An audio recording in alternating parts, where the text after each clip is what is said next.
Je sors de 10 jours de retraite silencieuse et j'avais envie de partager un peu cette expérience avec vous ici, en étant encore dans le lieu où j'ai pu faire cette retraite.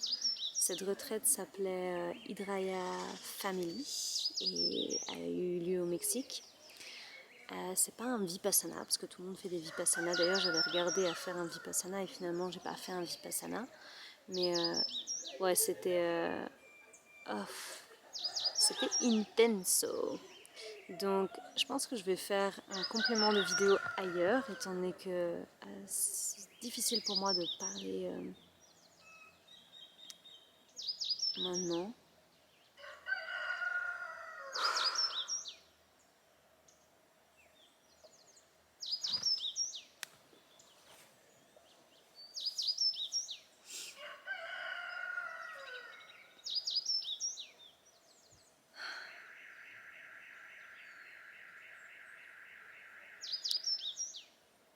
Donc 10 jours de retraite silencieuse, de quoi ça a l'air. En gros, on passe 12 jours ici. Le premier jour, qu'est-ce que c'est que ça? Salut, Stick Move. Le premier jour, t'arrives et puis on te montre les lieux, on t'explique les règles. Et le dernier jour, qui est le jour aujourd'hui, c'est le jour où tu ranges et tu fermes toutes tes affaires et tout ça, et tu dis au revoir à tout le monde. Et au milieu, tu as les 10 jours de silence et méditation intensive. Euh, voilà, je suis... le premier truc, c'est que je suis tellement soulagée que ça soit fini.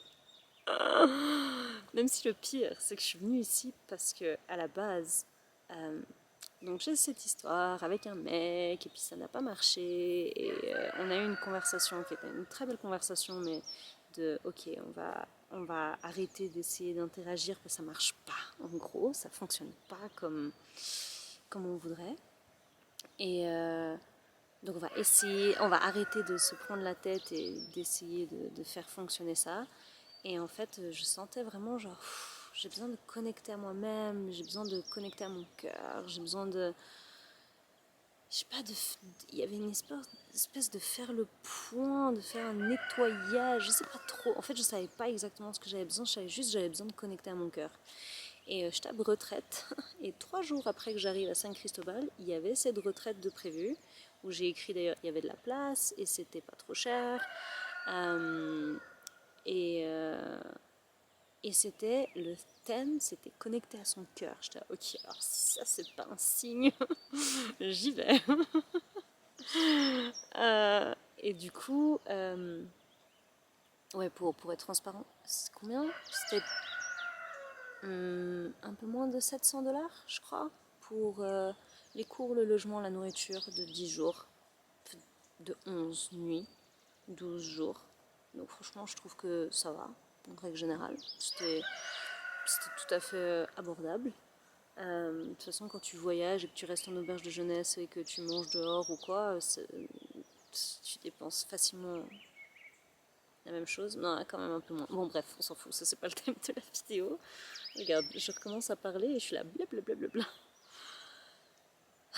Ouais, donc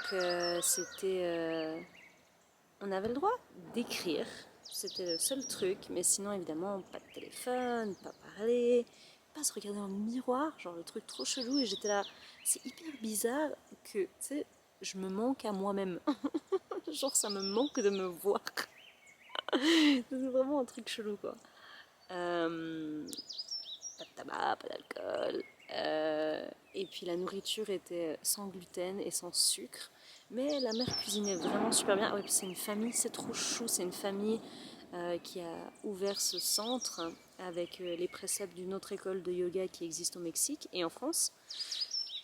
Et, euh, et ouais, c'est vraiment géré par une famille pour être en famille. Enfin, il y avait vraiment un truc très touchant d'ailleurs.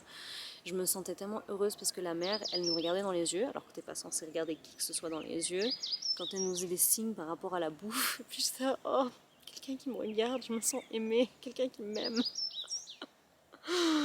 Ah non, mais parce que franchement, je crois les 2 premiers jours, j'étais déprimée, je me sens tellement seule. mes amis me manquent, les gens me manquent, rire me manque. On a rigolé un petit peu parce que, ah ouais, du coup, une structure d'une journée, c'était méditation 7h, 9h, petit déjeuner, 9h, 13h, il y a un cours, le yoga, la méditation, 13h, 16h, manger et pause. En gros, j'allais dormir parce que, un, j'avais envie que le temps y passe, et puis en plus, deux, j'étais épuisée. C'était épuisant d'être tout le temps en méditation, méditation, méditation. Et puis 18h30, 19h, on mange. 19h30 jusqu'à 22h, voire 22h30 ou 23h, on répond aux questions. Alors pour poser des questions, il fallait les écrire sur un petit bout de papier.